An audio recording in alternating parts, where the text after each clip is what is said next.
Labour के रूप में चलेंगे हम। वही बात करेंगे, आप बनाइए।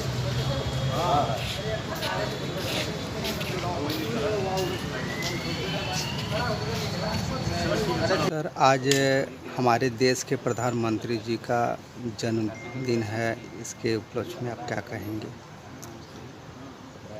आप जानते हैं और पूरा विश्व भी ये जानता है कि विश्व की रचना करने वाले और विष्णु जी के अवतार कहे जाने वाले विश्वकर्मा जी पूरी संसार की संरचना उन्होंने बनाई थी। जहाँ आवश्यकता थी वहाँ पर समुद्र, जहाँ पर आवश्यकता थी वहाँ पर पहाड़, नदियाँ और उसके बाद छोटे मोटे तालाब, यहाँ तक कि एग्रीकल्चरल ज़मीन क्या हो सकती है, किस तरह से इकोलॉजिकल बैलेंस होगा, किस प्रकार से जियोग्राफिकल बैलेंस मेंटेन किया जाएगा, ये सब सारी संरचना के लिए ये कहा जाता है कि ये सब सारा का सारा भगवान विश्वकर्मा ने किया था। जी। ये इत्तेफाक है कि देश के यशस्वी, तेजस्वी, लोकप्रिय तथा विजनरी और जिन्होंने पूरी दुनिया में हिंदुस्तान का परचम लहराया है, ऐसे माननीय प्रधानमंत्री जी का भी जन्म दिवस 17 सितंबर को ही पड़ता है और आज उनका 73वां वर्ष जन्मदिन मनाया जा रहा है। जन्मदिन हम लोग मना रहे हैं। जी। इस अवसर पर मैं प्रधानमंत्री जी को लंबी आयु, दीर्घायु होने की, स्वस्थ रहने की तथा देश की प्रगति के लिए रात दिन जिस प्रकार से वो काम कर रहे हैं उस प्रकार से काम करते रहें, ये हम लोग सभी लोग मिलकर पूरे काशी क्षेत्र के और पूरे देश के लोग ये ईश्वर से कामना करते हैं। सर, देश में इंडिया बनाम एनडीए को लेकर के थोड़ा सा हलचल चल रहा है, तो इसमें देखिए कंफ्यूज करने की कोई ज़रूरत नहीं है। जी। इंडिया धड़ाम धड़ाम गिरेगा। कैसे गिरेगा? जी। हर आदमी वहाँ प्रधानमंत्री बनना चाहता है जी। और प्रधानमंत्री बनने के लिए उनके पास मैंडेट नहीं है। जी। अगर मैंडेट उनके पास होता तो वो पहले प्रधानमंत्री बन जाते। 44-45 सीट क्यों कांग्रेस पाती?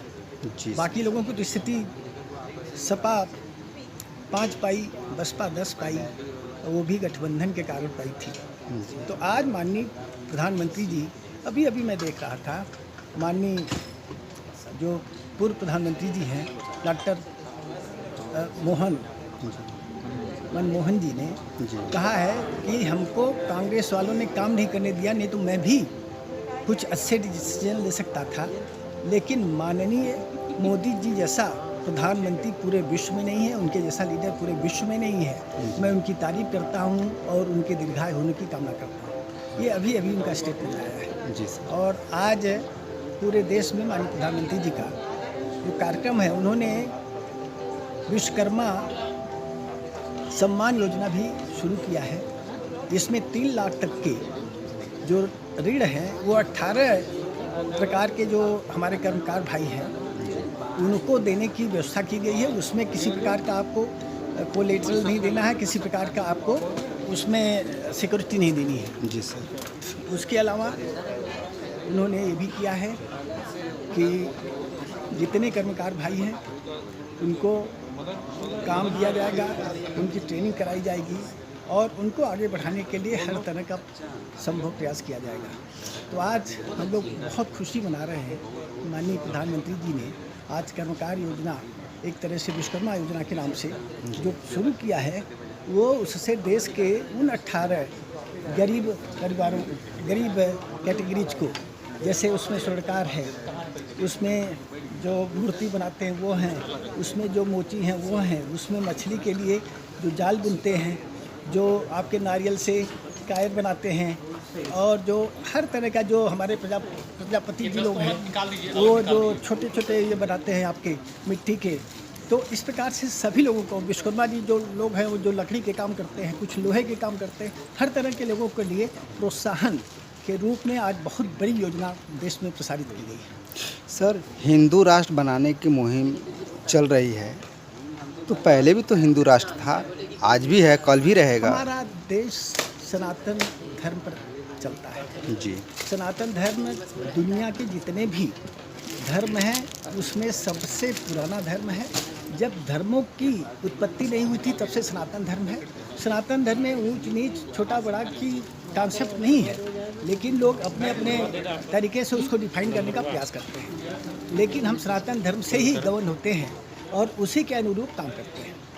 और हमें उम्मीद है कि धीरे धीरे लोग इस बात को समझेंगे। आपको याद होगा कि स्वामी प्रसाद मौर्य जी, जो समाजवादी पार्टी के बहुत बड़े लीडर हैं, वो कहा करते थे कि सनातन धर्म कुछ नहीं है, ये है वो है। लेकिन 3 दिन पहले का अखबार पढ़िए दैनिक जागरण के पेज 2 पर, तो उन्होंने ये कहा कि नहीं, सनातन धर्म बहुत पुराना धर्म है और ये सबको लेके चलता है, सबका सम्मान करता है और जाति धर्म ऊंच नीच की भावना को ख़त्म करने का ये बहुत बड़ा धर्म है। ये उनके स्टेटमेंट्स है, आप देख लीजिएगा। आप लोगों ने इसको छापा है। सर लास्ट क्वेश्चन है कि सर काशी की जनता को के लिए कि आप क्या कहेंगे? काशी की जनता का धन्यवाद है कि माननीय प्रधानमंत्री जी को जब गंगा माँ ने बुलाया तो वो यहाँ पर काशी में आए। गुजरात में वो कहीं भी से भी लड़ते लेकिन वो जीतते जी। और काशी में आकर काशी को काशी बना दिया। आज सड़कें देख लीजिए, विकास का काम देख लीजिए। और क्या मैं बताऊँगा आपको, कौन सा ऐसा कार्य है विकास से संबंधित जिसको नहीं किया। 1000 से ज़्यादा आपके मोटर बोट्स है। इसके बाद सारे घाटों का सौंदर्यीकरण हुआ, उनको अपग्रेड किया गया। इसके अलावा सारी सड़कों का विकास हुआ। यहाँ तक कि रोपवे 4.5 किलोमीटर लंबी बनने जा रही है और ये माननीय मोदी जी की ही देन है और किसकी देन है? सर जो किसानों का जमीन लेकर के अधिग्रहण किया जा रहा है कोयराजपुर में 10 गांव का, उस जमीन पे वार्ड ये देखिए, ये हाउसिंग डेवलपमेंट बोर्ड का की योजना है। जिले जिले में कार्यक्रम और 70 मुख्य कार्यक्रमों के साथ लॉन्च हुआ। श्रीमती पूनम मौर्य जी, विधान परिषद के सम्मानित सदस्य श्री श्याम नारायण सिंह बेरी सिंह जी, जिलाधिकारी श्री एस राजलिंगम जी और सीडीओ श्री हिमांशुदार पाल जी, यहाँ उपस्थित इस कार्यक्रम से जुड़े हमारे